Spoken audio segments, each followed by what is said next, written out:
Hey y'all, it is Giacomo. Good Thursday afternoon. About to go do some Uber down here in Colombia in a minute. Figured I'd drop a little message on you. Shalom, shalom to my Hebrews, of course.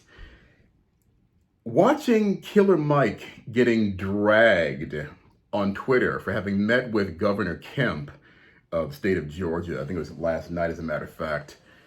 And I'm watching this, I'm going, this is exactly where the term crab barrel mentality comes from. There's a lot to unpack on this. Try to keep my video nice and short because people have short attention spans on YouTube after all, and frankly, so do I. Now, if you've never heard of that term, and I've never gone crab fishing, of course, me being a Hebrew, it's not going to happen now forever. Apparently, when you grab a bunch of crabs in the bottom of the ocean, you put them into a barrel, some crab will figure out that, hey, all I've got to do is keep climbing, reach the edge of the barrel, drop down onto the dock or the boat, and get back into the water to freedom. And apparently, this is where the term comes from. Once that crab, or any one of the crabs, reaches the very top of the barrel, one of the crabs will grab him or her and pull him back down. And the mentality is, or the reference is, oh no, if I'm going to get eaten, you're going to get eaten too, bro. Come on back down here with the rest of us. Now, as far as Killer Mike, I don't know that much about the brother. Apparently, he's a big hip hop star in the Southeast. I lost interest in hip hop and started becoming dirty, with a few bright spots. My friends Method Man and Redman that I worked with in How High, and Biggie and Tupac, of course. Lesser Biggie, because Biggie was just all filth, my opinion, and Tupac was a real poet who had a really deep heart. And unfortunately, neither one of them could choose between the life of a successful artist and the street life. And both of them died behind that. And a bunch of other people died behind that as well, most notably Jam Master Jay. So, beyond that, I happened to catch the Black Summit with himself and Candace Owens and T.I. And of course, that was like a massive gang up on Candace Owens. And she really held her own in that debate. You know, the cool thing was Killer Mike was really not having it. And he made absolutely sure that he got on his own people about all the noise and everything else. And like, shut y'all N-words up. I don't see that word. I do not. Mainly because a lot of times we get this blinders on monolithic thinking in the Black community. And if anybody walks out of that crab barrel, they'll either pull you back down into it or shove you over the edge and curse you for having left. I'm pretty sure I'm going to get some flames on my video as well, especially the video I posted a couple of days ago with BLM pretty much destroying a Black-owned or Black-managed, at least, McDonald's in Pittsburgh. So with that, Killer Mike had some really valid concerns, what I see here on Twitter. There is a human trafficking problem, and I found that out about South Carolina as well, so it must be the Southeast, where that sort of thing has never happened before, and no one knew to look for it, so it's happening. Not to mention, there are small business needs in the Atlanta community, in Atlanta and the surrounding area, things I don't really know about. So what better way for somebody with that much influence, who is well-researched? Now, I don't agree with a lot of his opinions because he's, still to the left, actually, but he's well-researched. And I saw him make some points during the Black Summit, and I went, damn, I can't argue with that.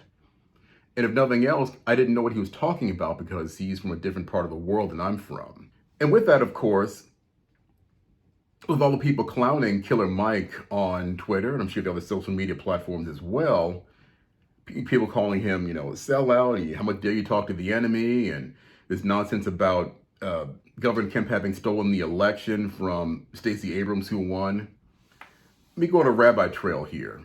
Without calling her a filthy name, Stacey Abrams is morbidly obese.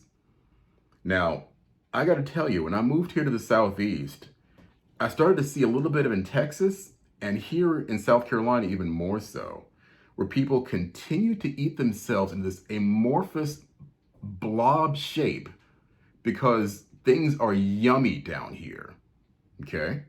At the very least, Stacey Abrams needs to check herself. And anybody who wants to complain about, oh, he's just big boned and all that nonsense, look, take a trip down to Haiti. Take a trip to any struggling black third world nation, and you see people who can't afford to eat 3,000 or 4,000 calories in a day. Then come tell me about fat acceptance or, she's a pretty big girl. Now, that's, sorry, I have to say this, we are getting to be a really selfish, obese culture in this country, and it needs to stop, or we need to stop celebrating it as a choice. That's nasty. That's gluttonous. Now, aside of that, with Killer Mike going to meet the governor and such, it's something that none of you, or maybe very few of you, have ever bothered to do in your lives. I do remember one time, this actually happened when I was living in Newark, that they were getting ready to build a pathmark in our neighborhood. Now, there were several little bodegas and a black-owned grocer, not a grocer, like a little pocket store, like a black-owned bodega for the most part. In that neighborhood where they wanted to build the pathmark, I think Pathmark is actually going out of business by now, and those mom and pop little stores were going to be kicked out of business overnight. And so we, as a community, went down to a city council meeting and aired our grievances with the government, which is what exactly Killer Mike is doing right now. And so anybody has anything negative to say about Killer Mike going to meet with the governor, when have you done that? When have you gone to a city council meeting? When have you gone to go and file a police report or a report against a police officer when he is accused of or has battered someone?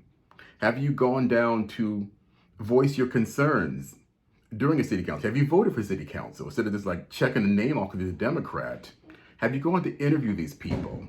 Have you met them on their turf and said, you know what? You're taking our tax money, but A, B, C, and D are still not happening. So I don't want to hear anybody complain about Killer Mike if you yourselves are not willing to get involved in the community, in the government that you are a part of. Ultimately, all you're doing is throwing rocks at things from the outside, and it's not going to work. So that being said, I want everybody to make sure you know what you're talking about if you don't like what Killer Mike is doing right now. If you believe that Governor Kemp stole the election, start to gather your evidence and file federal charges.